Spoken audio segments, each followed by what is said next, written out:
അതുപോലെ തന്നെ നശിച്ചു പോയി.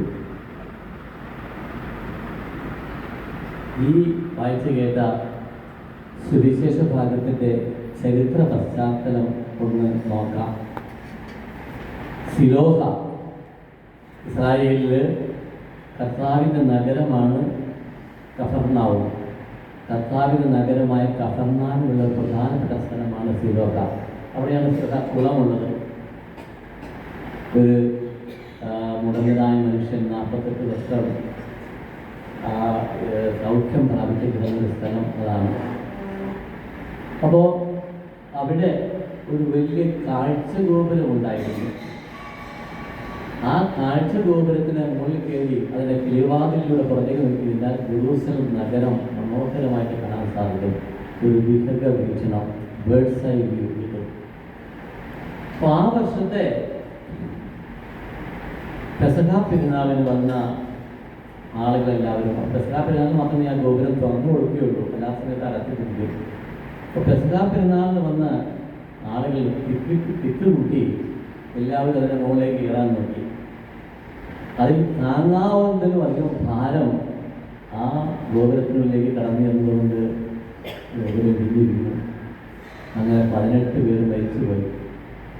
ആ സംഭവത്തെ ചൂണ്ടിക്കാണിച്ചുകൊണ്ടാണ് യേശു പറയുന്നത്, അന്ന് മരിച്ച 18 പേർ ഗലീലയിലുണ്ടായിരുന്ന മറ്റുള്ളവരേക്കാൾ പാപികളായിരുന്നു? അല്ല. പശ്ചാത്തലത്തിൽ നമ്മളോട് നശിക്കുന്നതാണ് എന്താ പറയുന്നത്. ഇനി അടുത്ത സംഭവം, ഗലീലക്കാരായ ഏതാനും പേരുടെ ബലികളിൽ അവരുടെ രക്തം കൂടി പിലാത്തോസ് നടത്തിയ വിവരം ആ സമയത്ത് അവരുണ്ടായിരുന്നത് അവരെ അറിയിച്ചു. എന്താണത്? യഹൂദന്മാർ ഇസ്രായേലിൽ ജീവിച്ചിരുന്നപ്പോൾ അവർ പൂർണ്ണമായും സ്വതന്ത്രരായിരുന്നില്ല. അപ്പം നമ്മൾ ഇന്ത്യയിൽ ബ്രിട്ടീഷുകാർ നമ്മെ ഭരിച്ചിരുന്നത് പോലെ, അല്ലെങ്കിൽ മുഗളന്മാർ നമ്മെ ഭരിച്ചിരുന്നത് പോലെ ഇസ്രായേലിൽ റോമാക്കാരാണ് അവർ ഭരിച്ചിരുന്നത്. അവർക്ക് റോമാക്കാരുടെ ആ ഒരു ആധിപത്യം അവർ ഇഷ്ടമല്ലായിരുന്നു. എങ്ങനെയെങ്കിലും അവരിൽ നിന്ന് സ്വാതന്ത്ര്യം പ്രാപിക്കുവാൻ ഒത്തിരിയേറെ അവർ ആഗ്രഹിച്ചു. അതിന് പല തന്ത്രങ്ങളും അവർ മെനഞ്ഞിരുന്നു. ആരെങ്കിലും ഓപ്പണായിട്ട് ഈ റോമ ഭരണത്തെ എതിർക്കുന്നവരുണ്ടെങ്കിൽ അവരുടൻ തന്നെ കശാപ്പ് ചെയ്ത് കളയുക എന്നുള്ളതായിരുന്നു സീസറിൻ്റെയും പിലാത്തോസിൻ്റെയും നിയമം.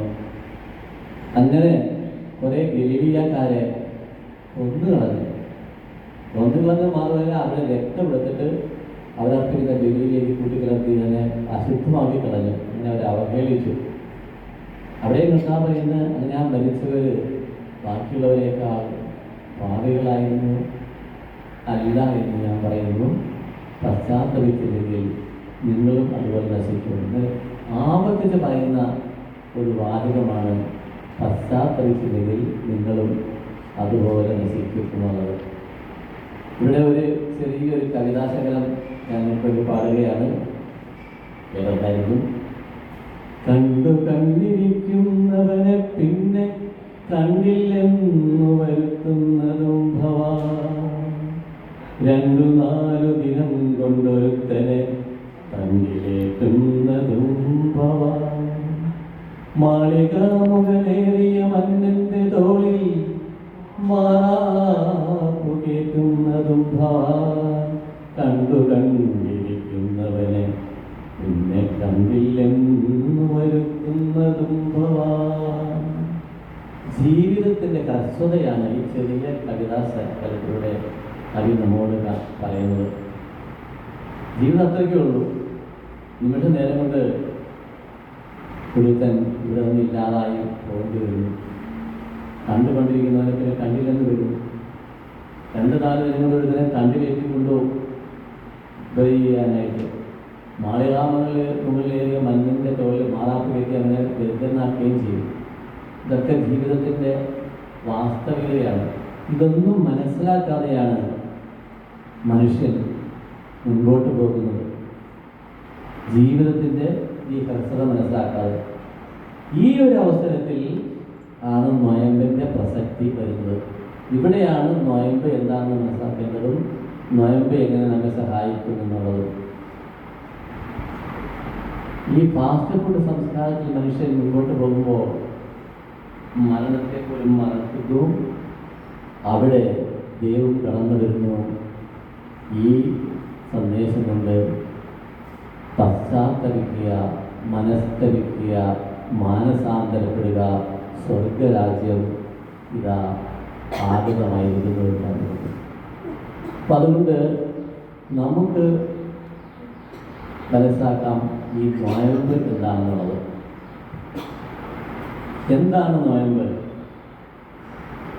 നിങ്ങൾ പല ഉത്തരങ്ങൾ പറയായിരിക്കും. എന്താണ് നോയമ്പെന്ന് ചോദിച്ചു കഴിഞ്ഞാൽ നോയമ്പ് എന്തായിരിക്കും? സിസ്റ്ററിൻ്റെ മനസ്സിൽ എന്ത് ഐഡിയ യുനോ?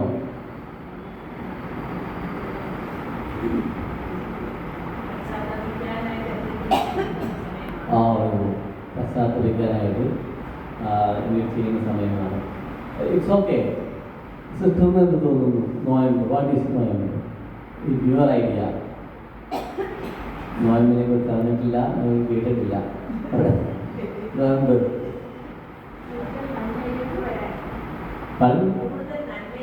കൂടുതൽ നന്മയിലേക്ക് വരാൻ. ഇതെല്ലാം ശരിയാണ് കേട്ടോ. നിങ്ങൾ പറഞ്ഞതൊന്നും തെറ്റാന്ന് ഞാൻ പറയുന്നത്.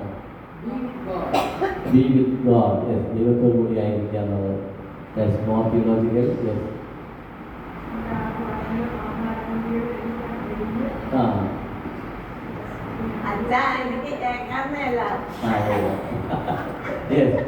കേൾക്കുന്ന രീതിയിൽ ഞാൻ ഭയങ്കര പറയാം. സിമ്പിളായിട്ടുള്ള അർത്ഥം എന്ന് പറഞ്ഞു കഴിഞ്ഞാൽ നോവുന്ന അൻപ്. ഇതാ നോയമ്പ്. നോവുന്ന അൻപ്. അൻപെന്ന് പറഞ്ഞാൽ സ്നേഹം. നോവുന്ന അൻപ്. ഈശോയെ, ദൈവത്തെ പൂർണ്ണ ഹൃദയത്തോടും പൂർണ്ണ ആത്മാവോടും സർവ്വശക്തിയോടും സ്നേഹിക്കുമ്പോൾ നോവും. നമുക്ക് എങ്ങനെ നോവും? അപ്പം മറ്റുള്ളവരെല്ലാം മാറ്റിക്കളയണം. ഏറ്റവും കൂടുതൽ ഹൃദയത്തോട് അടുപ്പിച്ച് നമ്മൾ സ്നേഹിക്കുന്ന അല്ലെങ്കിൽ ഇഷ്ടപ്പെട്ട ചില കാര്യങ്ങൾ വേണ്ട എന്ന് വെക്കണം.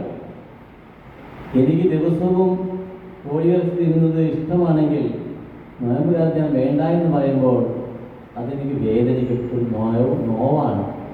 ആ നോവുന്ന അൻപ് ആരെ പ്രതിയാണ് ഞാൻ മാറ്റം നിർത്തുന്നത്? ഈശോയെ പ്രതി. ആ നോവുന്ന അൻപാണ് നോയമ്പ്. അപ്പോൾ പലതും ഈശോയുടെ സ്നേഹത്തെ പ്രതി ഉപേക്ഷിക്കേണ്ടി വരുമ്പോൾ ഉണ്ടാകുന്ന നോവ്, അതാണ് നോമ്പ്. നോവുന്ന അൻപ്. അങ്ങനെ മനസ്സിലാക്കാം. അപ്പോൾ നമുക്ക് എളുപ്പമാണ് നോയമ്പ് കാലം ആചരിക്കാനായിട്ട്.